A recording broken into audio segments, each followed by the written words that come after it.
오늘은 그 무지의 구름 두 번째 시간으로 26장부터 50장까지입니다. 그러니까 첫 번째 강의와 동일하게 정리 해설 방식으로 진행합니다. 26장 관상은 하나님의 특별 은총 또는 일반 은총과 오랜 훈련이 없이는 대단히 힘든 것이다. 관상에서 영혼이 담당하는 목은 무엇이며 하나님의 목은 무엇인가? 여러분 무지의 구름에 열심히 파고드세요. 휴식은 나중에 취하시고 이 일은 관상과 지망생에게는 힘든 일임에 틀림이 없습니다.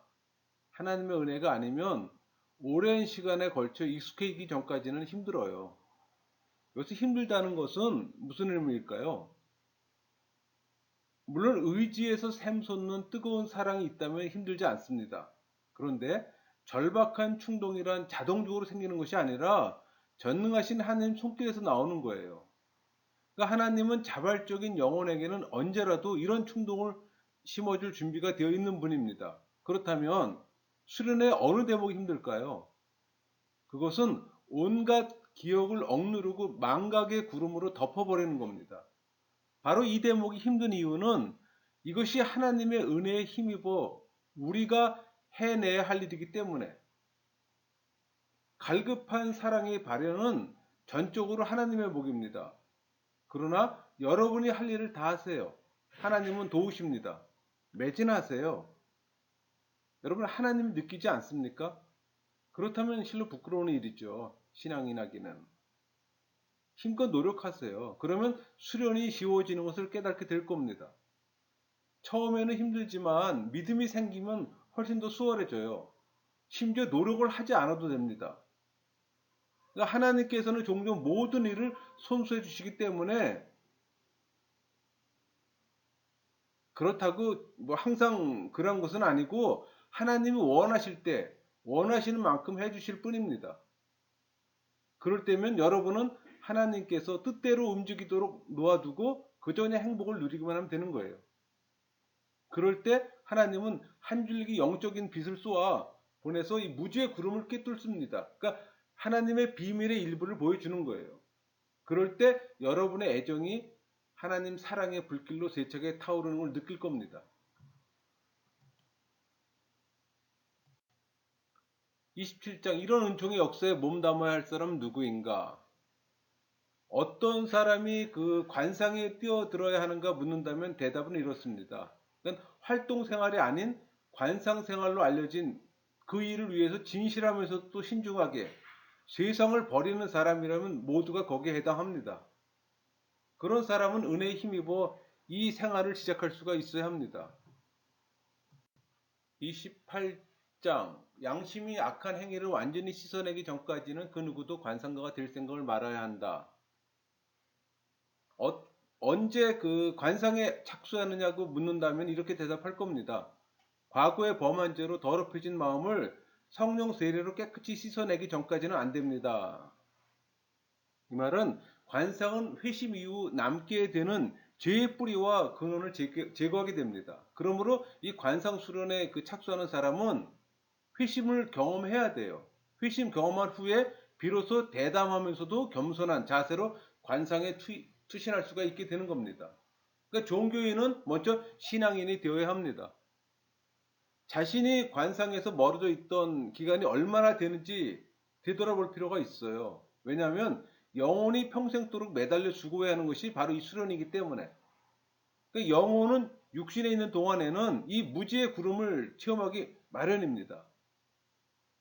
뿐만 아니라 이 죄의 경향성이 자신과 하나님의 틈새를 벌려놓고 있음을 또 깨닫고 느끼게 돼요.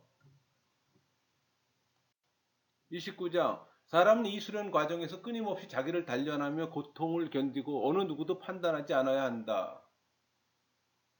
슬픔이 없는 그 행복을 얻어 누리고자 한다면 이 수련에 끈기 있게 매진하면서 거기에 따르는 또 영적 고통을 또 감내해야 합니다. 그러니까 이 수련은 모두가 힘들어하는 거예요. 하지만 순결한 사람보다는 죄인이 더 힘들어합니다. 그런데 문제는 습관적으로 죄를 범했던 자들이 죄를 범한 적이 없는 사람들보다 훨씬 빠르게 완전한 관상에 도달하는 경우가 흔하다는 사실입니다. 그러니까 이는 죄인들에게 하나님의 특별한 은혜를 주는 자비로우신 그 기적이에요. 그러니까 하나님의 모습을 드러내시면서 선물도 보여주시는 이 심판의 날, 이 참으로 멋진 날이 될 겁니다. 그날에는 멸시당하고 업신여김을 받던 이들 가운데 몇몇은 그냥 하나님 면전에서 당당한 모습으로 또 앉게 될 겁니다. 그런가 하면은 거룩하게 보이던 몇몇은 불못에 빠져 있을 겁니다. 위선자들 있죠. 그러니까 이런 일을 통해 누구도 이 땅에서 행한 선악을 보고 사람을 심판해서는 안 된다는 사실을 또 알게 될 겁니다. 물론 행실은 선한지 악한지를 여부를 심판할 수도 있지만 사랑은 결코 그렇지 않아요. 30장 누가 다른 사람들의 허물을 탓하며 판단할 수 있는가? 여러분, 사람의 행실은 누가 판단합니까? 그것은 성령의 부르심을 통해 권위를 부여받고 영혼들을 보살피는 이들입니다. 그러나 진정으로 성령의 인도하심을 느끼지 않는 한 타인의 잘못을 정죄하지 않도록 조심해야 해요. 31장 초심자는 자신의 생각과 악한 충동을 어떻게 다뤄야 하는가? 여러분이 성령 세례 받았으면 수련에 착수하세요. 수련 중 과거의 기억이나 또 새로운 생각, 또는 악한 충동이 끼어들 경우 하나님을 향한 깊은 사랑 때문이라도 뛰어넘어야 합니다. 그런 것들이 아예 없었다는 듯이 망각의 구름 속에 그냥 파묻어 버리세요. 그리고 그것들이 생각나는 족족 묻어 버리세요.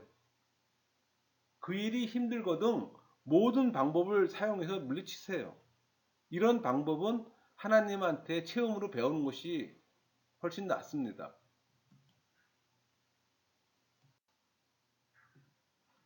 32장 초심자에게 도움을 주는 영적 묘안의 두 가지. 이런 영적 수단들과 관련해 알려줄 수 있는 것이 있습니다. 그러니까 여러분이 그 일을 쉽게 해낼 수 있는지 한번 사용해 보세요. 우선 그 잡념이 여러분과 하나님 틈 사이로 밀고 올라오는 것을 무시하세요. 최선을 다해 보세요. 말하자면은 그것들 너머로 눈을 주고 또 거기에서 다른 무엇을, 그러니까 무지의 구름 안에 계시는 하나님을 찾아내도록 한번 노력하세요. 만일 그렇게 한다면 힘든 일이 한결 수월해짐을 깨닫게 됩니다. 이런 묘안을 들여다보면 하나님을 향한 갈망 이외에 아무것도 아니라는 사실이 확연해 드러나게 됩니다. 그 같은 갈망은 가는 길이 수월해지도록 해주는 힘을 지녀요. 또 다른 영적 묘안이 있습니다. 그러니까 잡념을 물리치기 역부족이라고 느낄 때 그것을 대항하여 싸우는 것을 그냥 바보짓으로 관대해 버리는 겁니다. 그러니까 이제까지 실패를 인정하는 거예요. 그럼 온갖 저항이 해소되기 때문입니다. 이 묘책은 그대로의 자신, 천하고 불결하고 하찮은 정도가 아니라 아주 고약한 자기를 진실로 알고 체험하는 것 외에 달리 아무것도 아님을 인식하게 될 겁니다. 이런 암과 체험이 겸손이에요.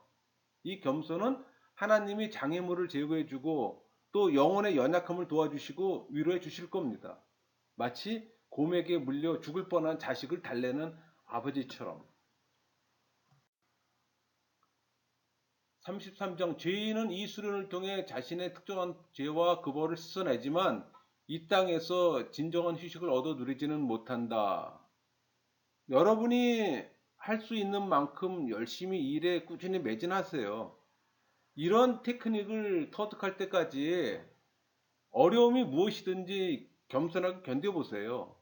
어려움이 지나가고 또 하나님의 은혜로 습관으로 굳어질 때 죄를 씻어낼 뿐 아니라 죄의 고통 또한 사라질 겁니다. 여기서 말하고 있는 죄는 자범죄를 의미해요. 그러니까 죄의 경향성은 죽는 날까지 여러분과 함께 할 겁니다. 여러분 안에 영혼의 안에 내주하는 죄의 경향성은 죽기 전까지는 없어지질 않아요. 근데 이 죄의 경향성은 자범죄에 비하면 아픔은 덜합니다. 그럼에도 여러분이 이겨내야 하는 것은 여전히 많아요. 이 죄의 경향성은 악한 충동을 부채질할 것이고 또 날마다 죄들을 쳐부시되 분별이라는 날카로운 칼로 또 결단내야 합니다. 그러면서 이 땅에는 진정한 안전이나 참된 휴식이 없다는 것도 또 배우게 돼요. 여러분 수련을 성공하지 못해도 고민하지 마세요. 왜냐하면은 하나님의 은혜로 죄가 낳은 죄들을 줄인다면 틀림없이 죄들의 고통스러운 결과나 또 죄가 계속해서 창출해내는 악한 유혹들도 여러분을 그다지 짜증나게 만들지 못하게 될 겁니다. 34장 하나님은 당신의 은혜를 친히 그리고 충만하게 내리신다. 하나님의 은혜는 벌어들일 수 있는 것이 아니다. 보통 수련의 방법을 묻는다면은 하나님의 은혜를 주십사 기도하라고 말할 수밖에 없습니다. 하나님이 선택하신 이 영혼 안에서 이루어지는 하나님의 작품이기 때문에 그러니까 하나님의 도우심 없이는 갈망하고자 하는 생각마저 불가능해요. 그러니까 성령께서는 사람에 상관없이 해내고 계십니다. 그리고 하나님께서 이렇게 하실 때 우리는 하나님이 원하는 일을 또 원하는 장소에서 또 원하는 시간에 행하심을 인정할 수밖에 없어요. 그러니까 성령은 이를 수용하지 않는 영혼에게 이런 은혜를 베풀지도 않고 시작하지도 않으세요. 하나님의 은혜 없이는 이 은혜를 누릴 수 있는 영혼은 하나도 없습니다. 이것은 사람의 상태와는 아무 상관이 없어요. 진리에 가까이 가면 갈수록 그만큼 더 오류를 경계해야 합니다. 말의 의미가 명확하지만 만일 여러분이 이해하지 못하거든 하나님께서 가르쳐 주실 때까지 보류하세요. 보류해도 문제가 되지는 않습니다.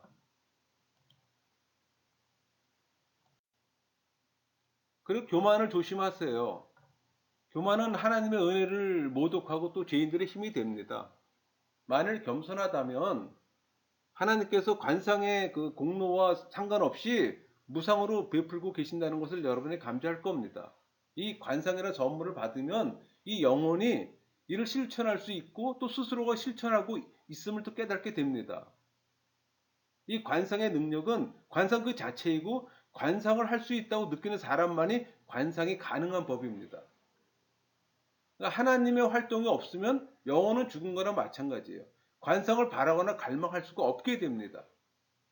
그러니까 여러분이 갈망하면 가능하지만 그것은 여러분이 무엇인지도 모르는 걸 바라고 갈망하도록 붙이는 것 같아요. 그러니까 여러분이 이 정도 이상은 모른다고 하더라도 걱정하지 말고 더욱더 매진하세요. 그러면 꾸준히 진보하게 될 겁니다. 한마디로 말해서 성령이 여러분을 이끌도록 맡기세요. 여러분은 순순히 따르고 간섭하지 마세요. 생각하면 망쳐놓을 염려가 있습니다. 여러분이 나무가 되고 성령의 목수가 되게 하세요. 여러분이 아는 것은 도움이 되기보다는 방해가 됩니다. 그러니까 성령이 다정하게 이끌고 있다는 느낌, 그 내적 충동 속에 갈망이 점진적이고 또 시정일관 성령께 향한다는 것, 그것으로 충분합니다. 여러분이 이 같은 상태에 있다면 의지를 움직이고 계시는 분은 성령이에요. 그럼 관상에 도달하게 된다는 사실을 이해할 수가 있습니다. 35장 관상 초심자는 독서와 묵상과 기도 이 세 가지를 반드시 실천해야 한다. 관상의 초심자의 시작은 읽기와 묵상과 기도입니다. 서로 밀접하게 연결되어 있는 까닭에 읽기나 뭐 듣기가 선행되지 않는 묵상은 이루어질 수가 없어요. 누구나 마찬가지입니다. 묵상하지 않는 한 기도하지 못합니다.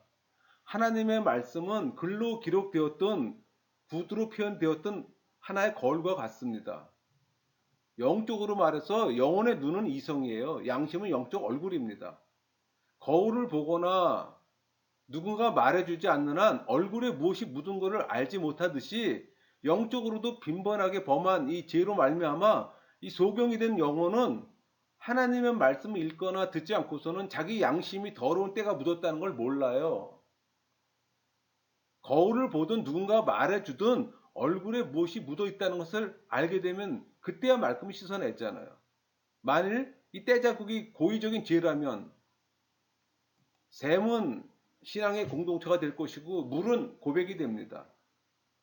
다른 모든 것도 여기에 조화를 이루게 되는 거예요. 그리고 만일 그것이 사악한 충동에서 나온 아주 뿌리 깊은 죄라면 샘은 성령이 됩니다. 반면에 물은 기도가 되고 그 밖에 모든 것은 이것과 결부되는 거예요. 따라서 읽거나 듣지 않으면 생각하지 못하고 묵상이 선행되지 않으면 기도를 할 수 없다는 사실을 알 수가 있습니다.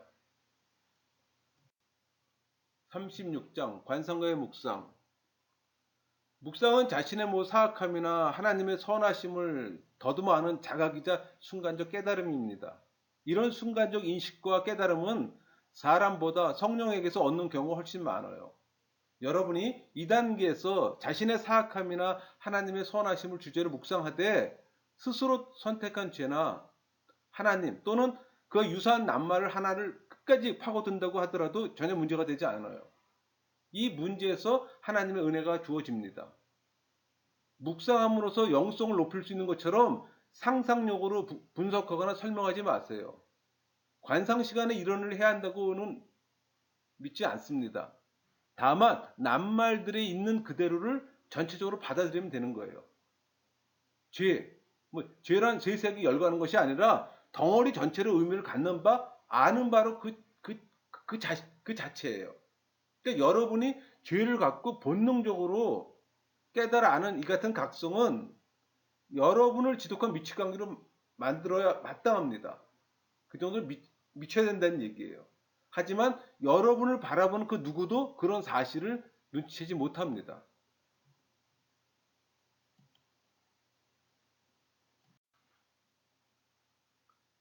(37장) 관상가의 특별기도. 관상가들의 묵상이 그렇듯이 기도 역시 마찬가지입니다.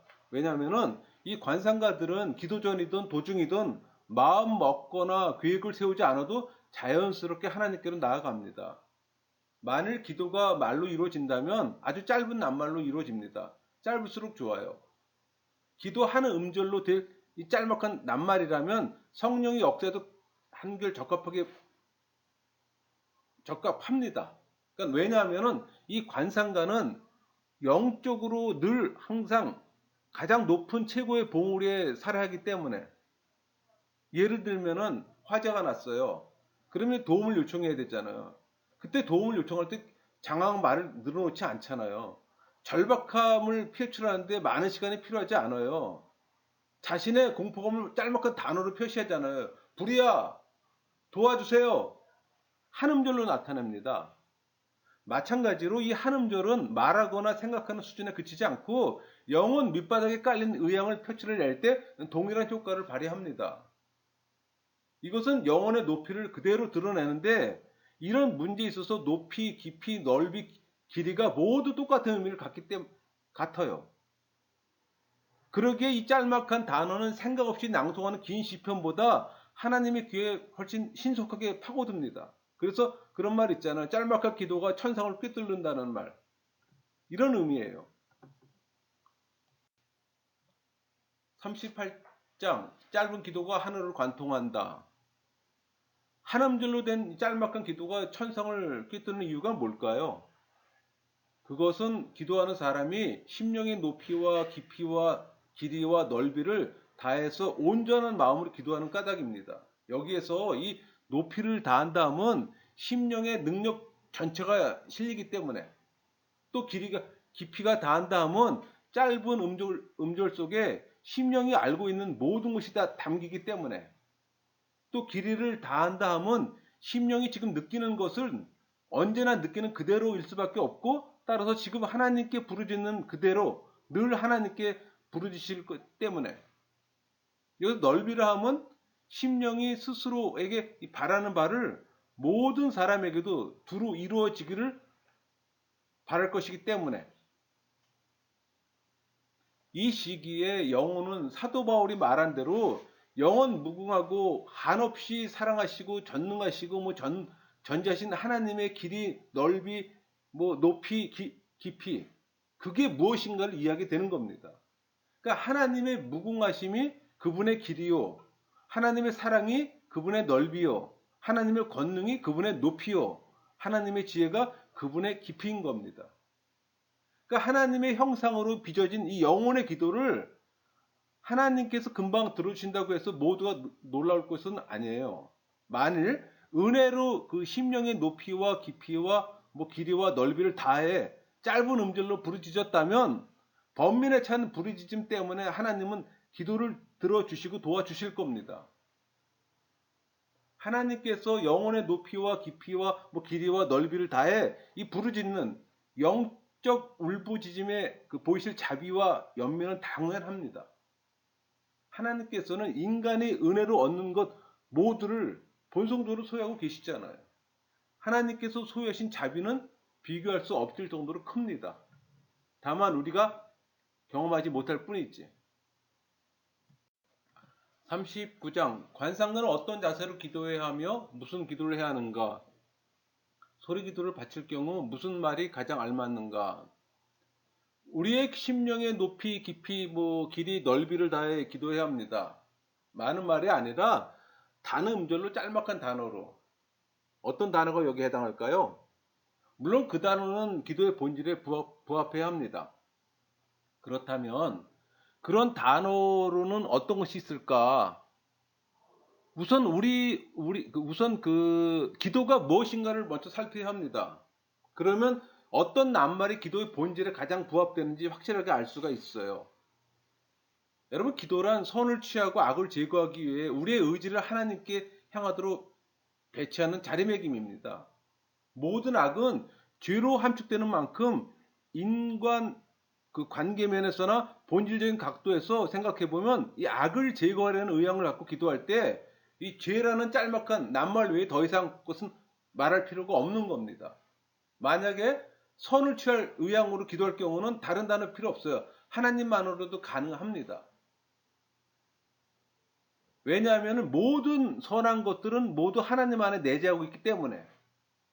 그러니까 하나님이 모든 선의 시작이다, 실제이기 때문에. 그러면 정해졌잖아요. 하나님, 죄. 하지만 이런 단어들을 분석하지 마세요. 그래봤자 목적을 달성하지도 또 관상에 도달하지도 못하기 때문에 그것은 은혜로 이루어지지 그 분석으로 이루어지지 않아요.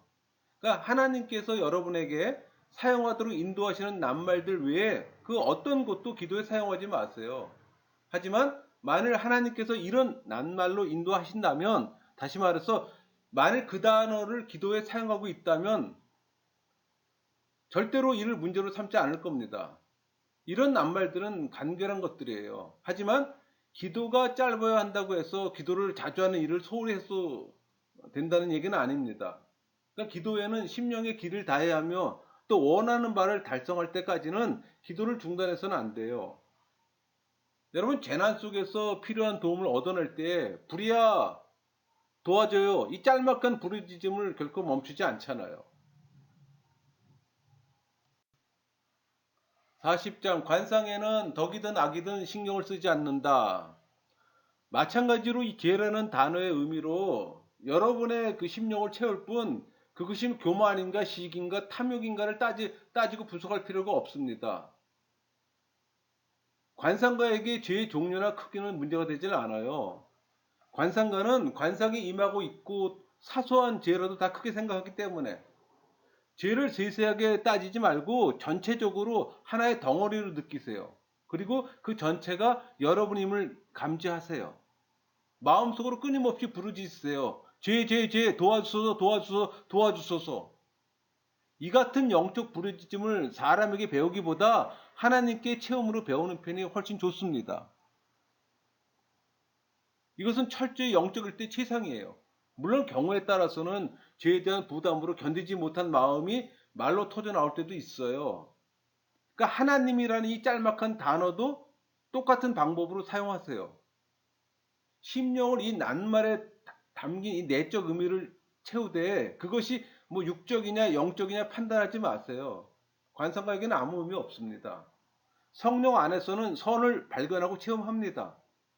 모든 것이 그분 안에 있어요. 그분은 그것을 창조하셨고 보존하고 계십니다. 그러니까 성령을 차지하면 선한 모두를 차지함으로 선하신 하나님만을 갈망하세요.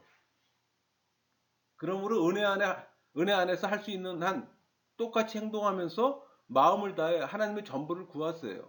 하나님 외에는 어떤 것도 그 하트에 작동하지 않도록 죄된 삶을 살아가는 동안 죄 덩어리를 체험할 수밖에 없는 까닭에 죄와 하나님이란 두 단어를 번갈아가며 끊임없이 되새김질 하세요.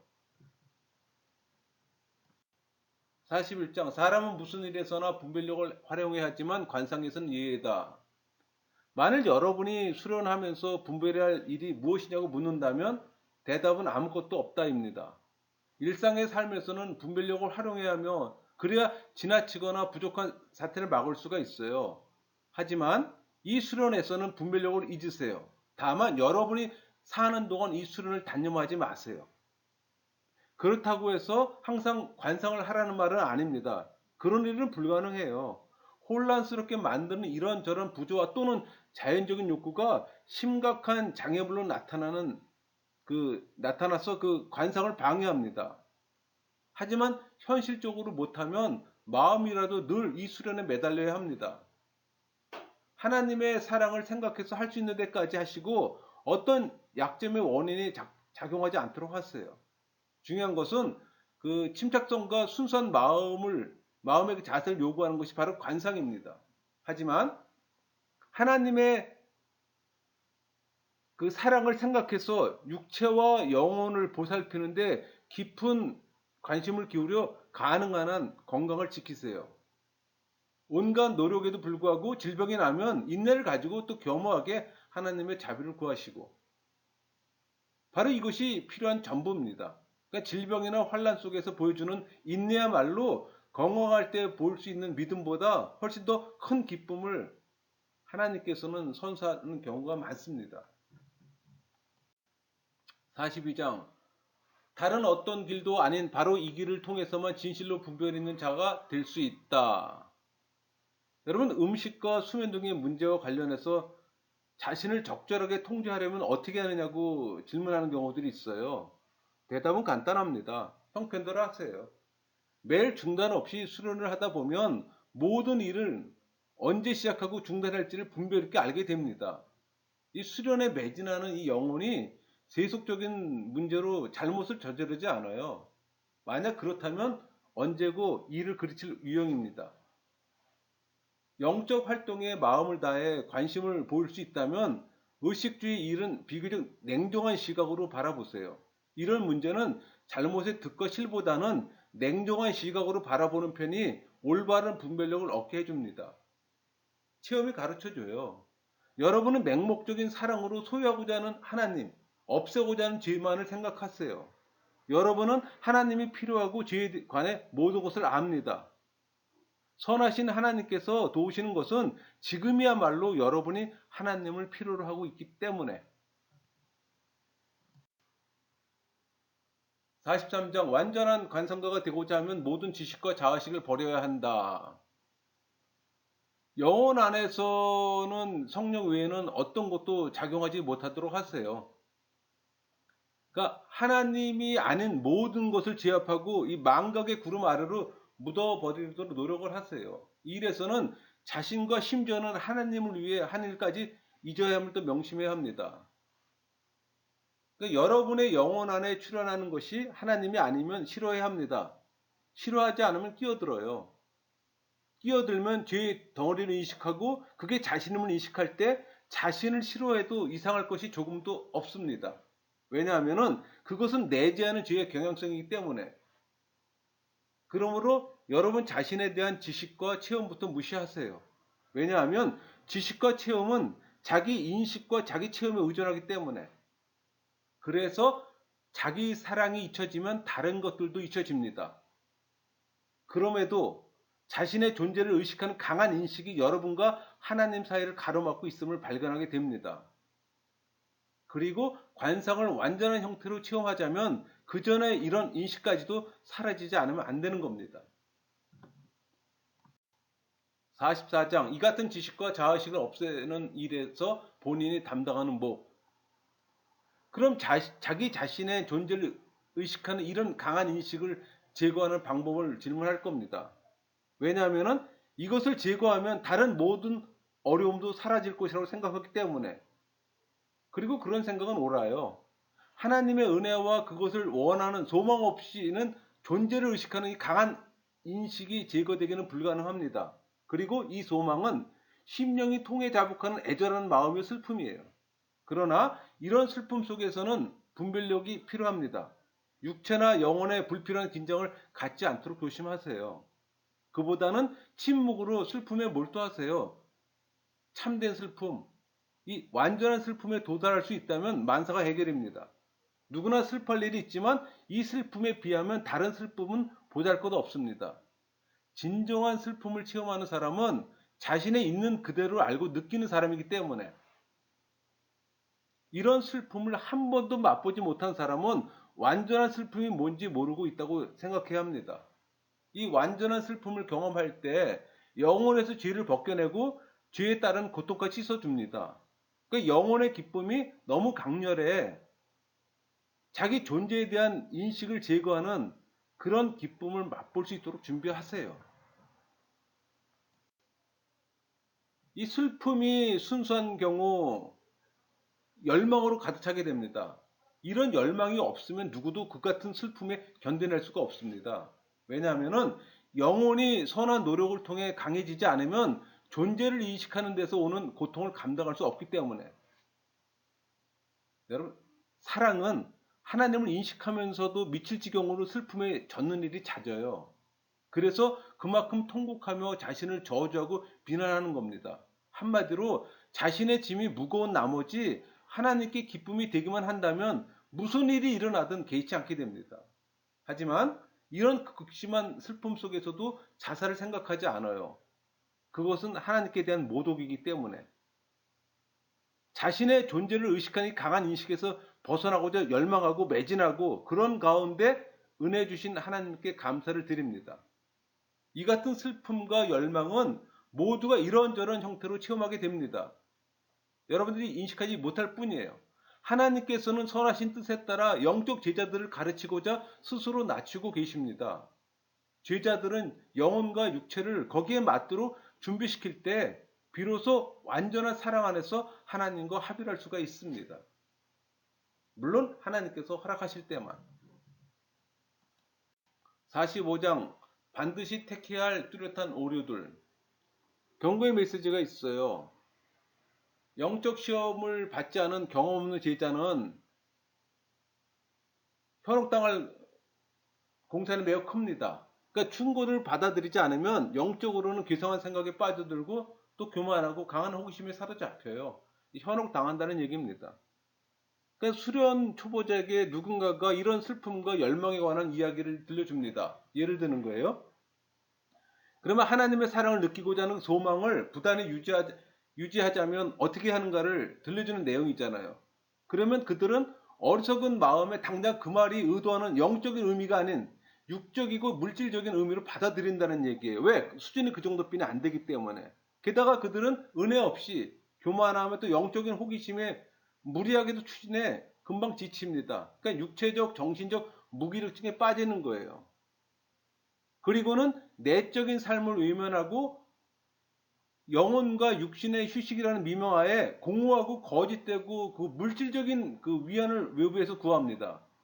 그럴 경우에는 뭐 육체의 혹사나 거짓 영성으로 발생하는 인위적인 그 만족감을 맛보게 돼요. 그러니까 가시적인 그 정신 작용에서 비롯되는 이 영적 무각감과 육체적 초조감 때문에 능히 그럴 수 있는데 이것은 동물적인 만족감입니다. 그도 아니면 그들은 오만과 물주의와 거짓된 열기를 내면에 체험하기도 합니다. 그러면서 그들은 그것이 성령의 선하신 은혜로 착각하고 사랑의 불길이라고 생각하는 거예요. 사실 이 같은 거짓에서 수많은 악들이 지독한 위선과 이단과 오류를 발생합니다.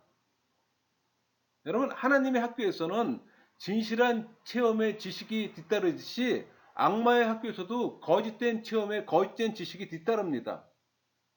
분명히 말해두지만 하나님께서 관상가를 거느리고 계시듯 악마도 악마 수하에 관상가를 거느리고 있습니다. 46장 이 같은 오류를 피하는 방법 육체적인 정력보다는 영적인 열정으로 노력하라. 하나님의 사랑을 생각해서 수련의 신중을 기하되 감정적으로나 힘의 벅찰 정도로 자신을 몰아붙이지 마세요. 그러니까 육적인 힘보다는 간절한 마음으로 즐겁게 행하세요. 여러분이 간절할수록 그만큼 겸손하고 영적이 되는 반면에 거칠면 거칠수록 그만큼 물질적이고 동물적이 됩니다. 그러나 조심하세요. 왜냐하면은 짐승이 거룩한 산에 발을 들어 놓았다가는 돌팔매에 쫓겨나기 때문에 우리 출애굽기 19장 12절 13절에 돌로 맞는 이야기가 나오잖아요. 돌로 맞는 자리는 상처가 나기 마련입니다. 이 돌에 맞는 상처는 물질적 안목과 때려야 뗄 수가 없어요. 은혜라는 이슬이 없이 메말라 있기 마련입니다. 그러니까 이것은 영혼을 해치며 영혼은 거짓 환상들로 시달리게 되는 겁니다. 그러므로 짐승처럼 행동하지 않도록 조심하고 영혼과 육체도 휴식을 취하면서 차분하면서도 열렬한 기쁨으로 하나님을 사랑하는 법을 배우도록 하세요. 몸가짐을 기억하고 주님의 뜻을 겸허하게 기다리세요. 하나님 뜻에 굶주려도 탐욕스럽게 달려들지 마세요. 제멋대로 날뛰는 영적 충동을 감추기 위해 최선을 다해야 합니다. 여러분이 하나님을 만나고 소유하고 감춰가게 되면 얼마나 기쁠지를 하나님이 알아서는 안 되는 것처럼 감추세요. 은혜로 실천하는 사람은 하나님과 영적으로 즐거운 시간을 갖게 될 것이며 그 시간에 기쁨을 얻습니다. 47장 영혼의 순결. 영혼은 자신의 갈망을 하나님께는 이런 방법으로 그리고 사람에게는 전혀 다른 방법으로 드러낸다. 영적 조화 속에서 여러분과 하나님 사이에 불타는 사랑이라는 영적 끈으로 연결시키는 것이 바람입니다. 하나님은 영이세요. 그분과 하나가 되려는 사람은 죄 속에서 벗어나 진리 안에 그리고 심령이 깊은 심연 속에 자리 잡지 않으면 안 돼요. 왜? 하나님은 전능하심으로 하나님께 감출 수 있는 것은 아무것도 없습니다.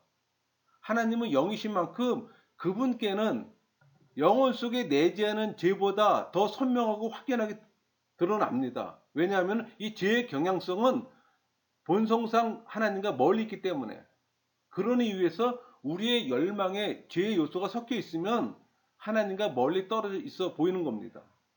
이제는 여러분이 이 열망을 하나님한테 감추고 숨기라고 하는 이야기를 하는 까닭을 조금이나마 여러분들이 이해하게 될 겁니다. 그렇다고 완벽하게 숨기려고 하지 마세요. 숨길 수 있는 한 숨기세요. 그것은 이 간절한 열망을 영혼 깊숙한 곳에 파묻음으로써 그것이 어떤 물질적인 것과 혼합되어서 영적 수준이 한결 떨어지고 하나님으로부터 멀어지는 일이 없도록 하기 위함입니다. 그런가 하면 영혼이 영적일수록 이 영혼의 갈망은 그만큼 덜 감정적이 되고 하나님과 훨씬 가까워지고 또 하나님을 더 기쁘게 해드리고 또 그리하여 하나님 눈에 더 선명하게 드러날 수 있다는 것을 알 수 있게 됩니다. 그렇다고 해서 하나님이 같은 것을 다르게 보신다는 말은 아니에요. 그분은 늘 변함이 없습니다. 다만 그분이 영이시기 때문에 영혼이 순결할 때 그렇게 된다는 말일 뿐입니다.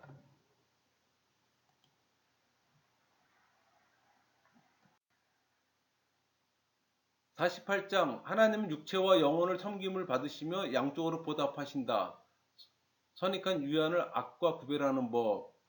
사람에게 드러내 보일 때의 방식과 하나님께 드러내 보일 때의 방식은 각각 달라야 한다는 것은 구성 기도를 삼가라는 말이 아닙니다. 하나님은 여러분의 영과 육을 갈라지도록 허락하지 않으세요.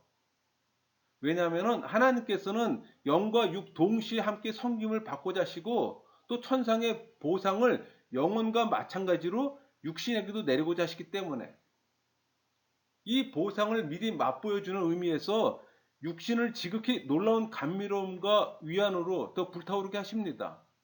이것은 지성을 통해 외부에서 몸 안으로 들어오는 것은 내부로부터 이 풍성한 영적 기쁨과 참된 믿음이 샘솟아요. 이 같은 위안과 감미로움은 결코 의심해서는 안 됩니다. 외부에서 들어오는 위로와 이 기쁨과 이 감미로움을 의심하세요. 이것은 선할 수도 있고 악할 수도 있습니다. 만일 빗나간 지적 의구심에 제어되지 않은 이 감정적 긴장이 아니면 그것은 사악한 것이 아닙니다. 그 이유는 그것은 순결한 심령 안에 깃들여 있는 사랑의 뜨거운 활동이 그 위안의 근원임이 틀림없기 때문에 이것은 성령이 영혼 안에서 직접 이루시는 겁니다. 따라서 그것은 상상력이나 습득할 수 있는 어떤 그릇된 생각들과는 전혀 무관하기 때문에 그러니까 지성의 창을 통해 들어오는 이 음성과 감미로움에 관해서 어떤 것이 선하고 악하냐는 이렇게 말할 수 있습니다. 맹목적이고 헌신적이며 열렬한 사랑을 끊임없이 드러냈어요. 그러면 이런 것들은 분명히 밝혀집니다. 그리고 만일 이런 것들이 처음으로 드러날 때 마음이 견고해지는데 이는 내면에서 성령이 확신을 주지 않는 한 결코 이들은 완전히 신용하지 않을 겁니다. 49장 덕은 본질적으로 선한 의지의 문제다. 이 땅에 누리는 온갖 위로는 반드시 있어야 하는 것이 아니다. 여러분의 내면에서 일어나는 이 겸허한 사랑의 흐름에 모든 정성을 기울이고 순응하세요. 그것은 현세에서 길잡이가 되고 내세에서는 천상의 지복을 안겨줄 겁니다. 이것은 모든 선한 삶의 본질이에요. 이것 없이는 어떠한 선한 일도 시작되거나 끝맺음을 못합니다. 이것은 하나님과 일치하는 선한 의지에 성령이 작용하고 계시는 의지 속에서 체험한 일종의 즐거움이며 기쁨이에요. 여러분, 선한 의지는 모든 덕의 본질입니다. 감미로움과 위안은 성스러운 것이라 할지라도 선한 의지에 비하면 부수적인 거예요. 거기에 종속되는 비본질적인 겁니다. 이것을 부수적인 것들이라고 부르는 이유는 이것들의 유무는 중요하지 않기 때문에. 왜? 우리가 생각하고 있는 것들은 현재잖아요. 이 땅에서 감미로움과 위안의 본질은 선한 영적 의지입니다. 완전한 의지를 소유하는 사람은 감미로움과 위안을 누리지 못한다 해도 얻어 누리는 거나 다름없이 기쁘고 행복할 것이라고 확신합니다. 50장 순수한 사랑, 위로를 별로 체험하지 못하는 사람들이 있는가 하면 자주 체험하는 사람들도 있다. 여러분 의지 안에서 이루어지는 이 사랑의 흐름에 주의를 집중해야 한다는 사실을 알 수 있을 겁니다. 다른 형태의 위로와 이 감미로움들은 성스러운 것이라 할지라도 무관심으로 대해야 합니다. 만일 그런 것들이 밀려오면 받아들이세요. 하지만 거기에 매달리지는 마세요. 왜? 그것들은 삶을 약화시키기 때문에. 자칫하면 이 같은 감미로운 눈물과 느낌에 빠져든 나머지 많은 것을 상실할 수가 있어요. 심지어는 이 감미로운 눈물과 느낌을 누리기 위해서 하나님을 사랑하려고 하는 유혹까지 받게 됩니다. 이런 상태에 있다면 이 감미로운 눈물과 느낌이 사라졌을 때 여러분이 불평하는지 어떤지 보면 압니다. 만일 심하게 불평하게 된다면 그 사랑은 아직 순수하지도 완전하지도 못한 상태예요. 왜냐하면 그 순수하고 완전한 사랑은 육신이 감미로운 눈물이나 느낌이 사라졌다고 해서 불평하는 일은 없습니다. 만일 그렇게 사라지는 것이 하나님의 뜻이라면 오히려 사라진 것을 진심으로 기뻐할 것이기 때문에 여러분 관상에 이런 종류의 위로가 따르지만 반면에 감미로움과 위안을 별로 누리지 못하는 사람들도 많이 있습니다. 이 모든 것은 하나님의 목적과 처방에 달려 있으며 또 각자의 필요나 유익에 따라 좌우됩니다. 간혹 영적으로 나약하고 민감해서 이 같은 감미로움으로 위로하지 않으면 삶 속에서 겪는 유혹과 시련을 이겨내지 못하는 사람들도 있어요. 또 그런가 하면은 체질적으로 너무 약해서 자신을 정화하는 데 필요한 이 적절한 고행을 수행할 수 없는 사람도 있습니다.